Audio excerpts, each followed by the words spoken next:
I started the figurative work because I love drawing people. I try to paint what I want to paint. I have tried to paint what people want, and it doesn't work out. It just falls flat.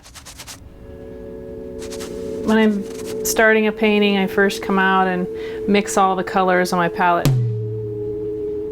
These in here are all colors I use all the time with all my paintings. So now I'm going to paint this little portrait here. This color will be underneath all of the other colors.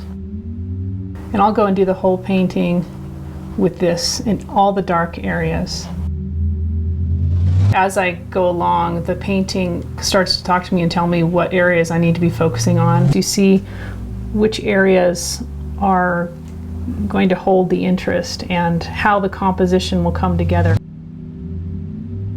And right now I can see her ear is going to be a big part of this, as well as this part of her face. Now I'm painting in these darks, and the strokes are so familiar to me that I don't have to think too much about it.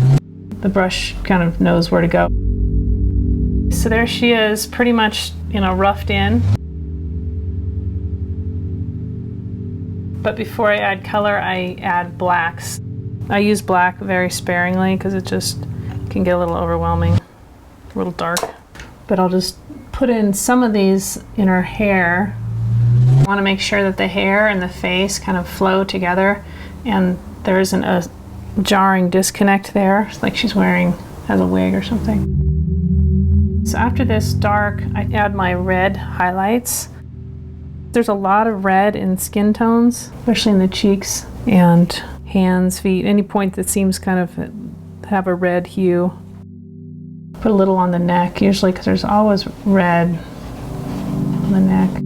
So now I have some reds in there, and I'm going to add my my mid-tone, my tan color.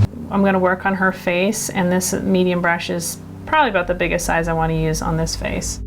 So I'm seeing a shape of light color right in her neck here.